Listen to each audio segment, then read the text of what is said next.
Assalamualaikum warahmatullahi wabarakatuh. Alhamdulillah pada hari ini kita masih diberikan kesehatan oleh Allah Subhanahu wa taala, dan hari ini podcast tetap hadir untuk menemani segala aktivitas teman-teman semuanya. Semoga semua aktivitas teman-teman pada hari ini diberikan keberkahan oleh Allah Subhanahu wa taala dan selalu berada dalam lindungan Allah Subhanahu wa taala. Baiklah teman-teman semuanya, hari ini podcast tetap hadir akan membahas tentang hawa nafsu dan kesombongan. Yang ini adalah menjadi sumber dari kemaksiatan kita kepada Allah Subhanahu wa taala. Oke, yang pertama kita akan berbicara tentang apa sebenarnya maksiat itu. Fal maksiyatu hiya khilafut ta'ati wa 'asal 'abdu rabbahu idza khalafa amrahu. Jadi maksiat itu adalah kebalikan dari taat. Seorang hamba yang bermaksiat kepada Tuhannya itu ketika dia telah menyalahi dari perintah Tuhannya.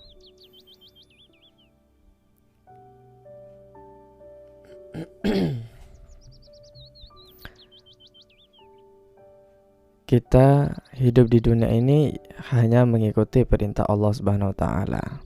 Kita diperintah untuk beribadah, ya sudah kita gunakan waktu 24 jam itu untuk beribadah. Salah satu contoh perintah Allah adalah sholat. Kalau ada orang yang enggan melaksanakan sholat, berarti dia telah menyalahi perintah Allah. Itu artinya dia bermaksiat kepada Allah.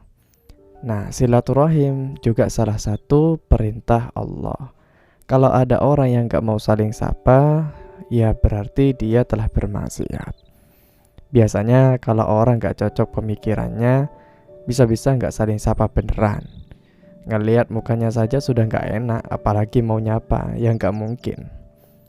Yang paling rawan itu ya ketika musim pilihan pemimpin, pilihan presiden, gubernur, bupati, pak camat, atau kepala desa. Bahkan pemilihan kepala desa itu lebih seru dibandingkan pemilihan presiden. Nah, itu bisa nggak nyapa berbulan-bulan kalau beda pilihan. Apalagi calonnya ada yang sedusun dan ada yang nggak milih. Kalau ketahuan bisa nggak disapa sedusun itu orang. Nah, kalau pilihan presiden ya paling banter ya cuma saling kojlokan, tapi ya besoknya ya tetap nyapa.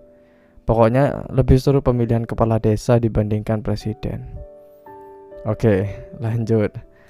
Nah, salah satu perintah Allah itu juga puasa wajib, yaitu puasa Ramadan.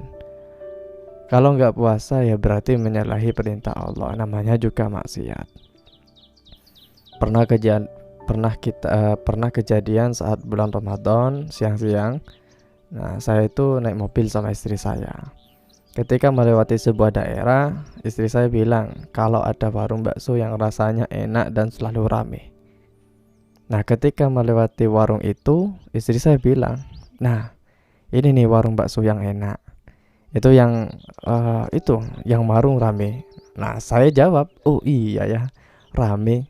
Nah, setelah beberapa detik, saya dan istri saya baru nyadar kalau waktu itu ya bulan Ramadan. Ya tentunya kami kaget. Loh, kok rame? Kan puasa. Tapi kami tetap berhusnuzon. Oh, yang beli mungkin lagi berhalangan. Kalau yang laki-laki mungkin ada yang non-muslim atau juga ada yang musafir. Ya, walaupun dalam hati masih bilang, ya masa sih? Ya begitulah pokoknya. Oke. Dan beberapa contoh maksiat ini, ada maksiat yang gak sadar kita sering lakukan, yaitu maksiat batin. Contohnya adalah iri. Wah, ini berat sekali. Saat kita melihat sahabat kita punya HP baru yang bagus, kita merasa tersakiti. Seharusnya kan kita senang karena ya sahabat kita punya HP yang baru, dia bahagia gitu kan. Tapi memang berat sekali mau memberikan senyuman saat dia pegang HP barunya itu, ya rasanya seperti disayat-sayat. Nah, ini tantangan untuk kita, termasuk ya yang saya juga yang ngomong ini. Nah, dari maksiat batin inilah kemudian muncul maksiat yang berikutnya, yaitu misalkan gibah. Wah, ini tidak sadar kita lagi gibah, kita lagi kumpul sama teman-teman kita, lagi ngobrol enak-enak, tanpa kita sadari sampai mengarah kepada membicarakan kejelekan-kejelekan teman-teman kita yang gak hadir pada saat itu. Nah, ini kan dimulai ketika ada seorang yang mulai mancing-mancing. Dia bilang, tahu gak kemarin si A ada di pasar sama si B. Nah, ini kan sudah mulai. Parahnya yang lain pada penasaran. Loh, apa? Kenapa? Nah, sampai akhirnya berjam-jam gak sadar kalau ternyata kita sedang gibah. Nah, kalau di desa biasanya ini para ibu-ibu kalau lagi duduk bareng-bareng gitu sambil cari kutu. Nah, sebenarnya kutunya sudah habis, tapi tetap saja cari-cari kutu. Ya sebenarnya kan bukan cari kutu lagi, tapi karena karena temanya lagi bagus sih kalau itu. Nah, oke, sudah ya, itu barusan contoh dari maksiat. Nah, sekarang kita akan lanjut pada sumber maksiat. Kenapa itu bisa terjadi? Sumbernya itu ada dua. Nah, menurut Imam Sufyan Tsauri bahwasanya kullu maksiatin an syahwatin fa innahu yurja ghufranuha. Segala maksiat yang berasal dari syahwat, hawa nafsu kita, maka sesungguhnya itu masih diharapkan ampunannya. Kullu maksiatin an kibrin fa innahu la yurja ghufranuha. Segala maksiat yang berasal dari kesombongan, maka sesungguhnya itu sudah tidak diharapkan pengampunannya. Li'anna maksiyata iblisa kana asluha minal kibri. Jadi karena sesungguhnya maksiat iblis itu ya berasal dari kibrin, berasal dari kesombongan. Wa zallatu sayyidina Adamah kana asruha minasyahwati.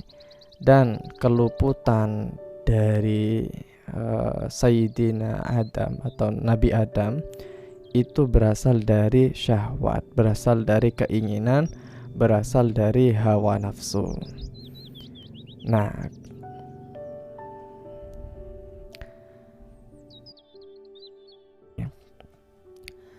apa sih yang dimaksud dengan sombong itu? Waqila al-kibru huwa isti'dhamul insani nafsahu wastihsanu ma fihi minal fadail wal istihanatu bin nasi wastisgharihim wa tarrafu ala ma yajibu tawaddu'a lahu.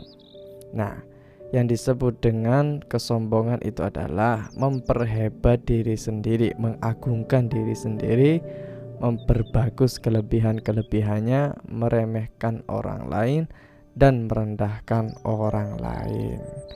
Nah, kalau kita lihat bahwasanya pernah ada cerita setan itu dikutuk sampai sekarang gara-gara dia sombong. Dia merendahkan Nabi Adam. Dia merasa lebih hebat, merasa lebih pantas dihormati dibandingkan Nabi Adam. Nah, cerita ini pasti kita sudah dengar sebelumnya, tapi kita selalu lupa untuk mengambil pelajarannya.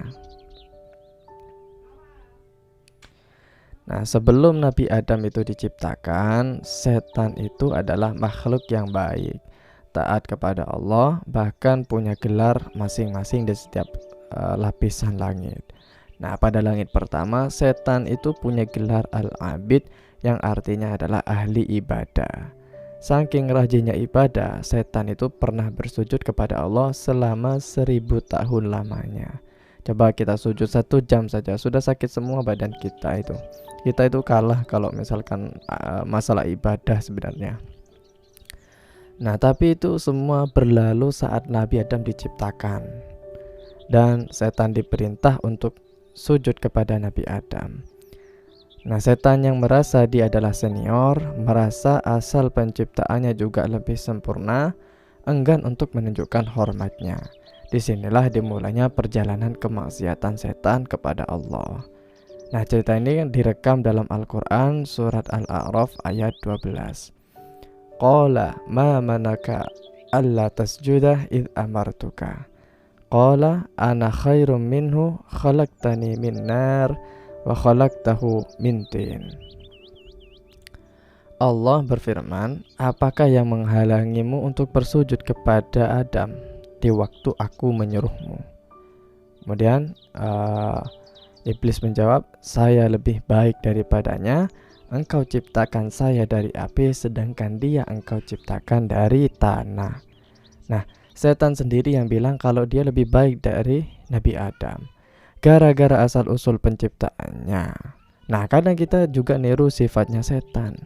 Kita juga sering bangga dengan nasab kita, khususnya yang punya nasab baik, anaknya pejabat, guru, bahkan sampai anaknya kiai.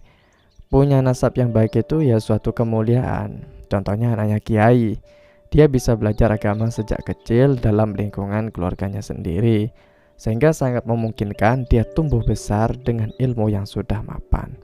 Tapi kemuliaan ini bisa jadi ujian bagi kita. Karena kita punya nasab yang mulia, jadi sejak kecil kita sudah selalu dihormati oleh orang lain, selalu ngalah sama kita.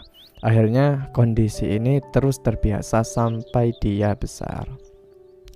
Maka dari itu, gak sedikit juga orang yang punya nasab baik malah menjadikan kesempatan untuk berbangga diri, untuk sombong, bahkan sampai merendahkan orang lain.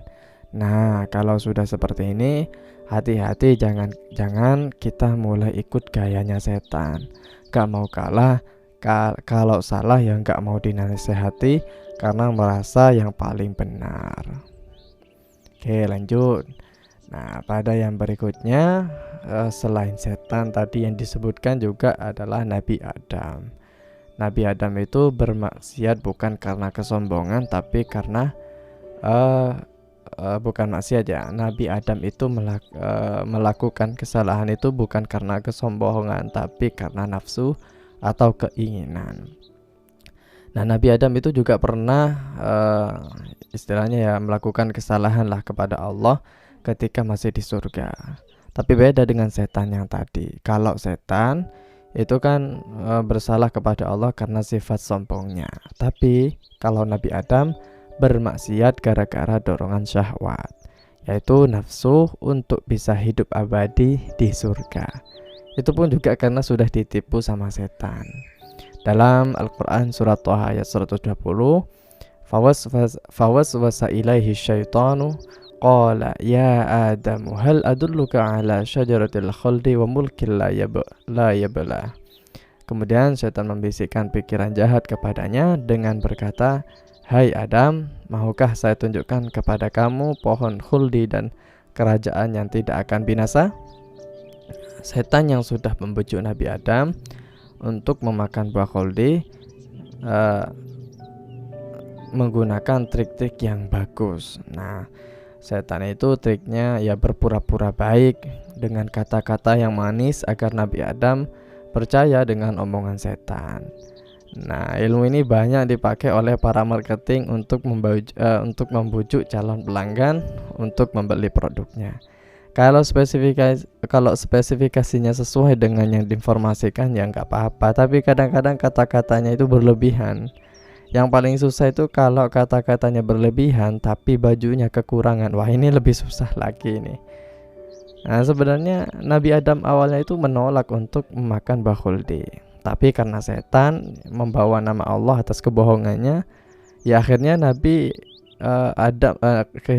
Adam itu ya mengiyakan. Nah, Nabi Adam menganggap bahwa tidak mungkin makhluk ciptanya itu berbohong atas nama Tuhannya. Nah, misalkan kita sedang bekerja di sebuah perusahaan, kita lagi asik bersantai dengan rekan-rekan kerja kita saat jam istirahat. Nah, tiba-tiba ada rekan yang datang menginformasikan bahwa kita diperintah untuk datang ke sebuah ruangan meeting dan sudah ditunggu oleh Bapak Direktur. Kira-kira gimana? Pasti kita tanpa ada rasa curiga ya langsung berangkat ke ruangan yang dimaksud, karena ada embel-embel Bapak Direktur. Nah, ini sama saja dengan cerita Nabi Adam. Kalau yang tadi itu adalah disebutkan direktur, apalagi yang dibawa sekarang itu adalah nama Allah. Pasti tanpa ada keraguan untuk melakukannya. Oke, walaupun ya maksiat itu berasal dari syahwat, itu masih diharapkan ampunannya, bukan berarti kita bisa meremehkannya. Kalau kita sudah meremehkannya, berarti itu sudah masuk wilayah sombong.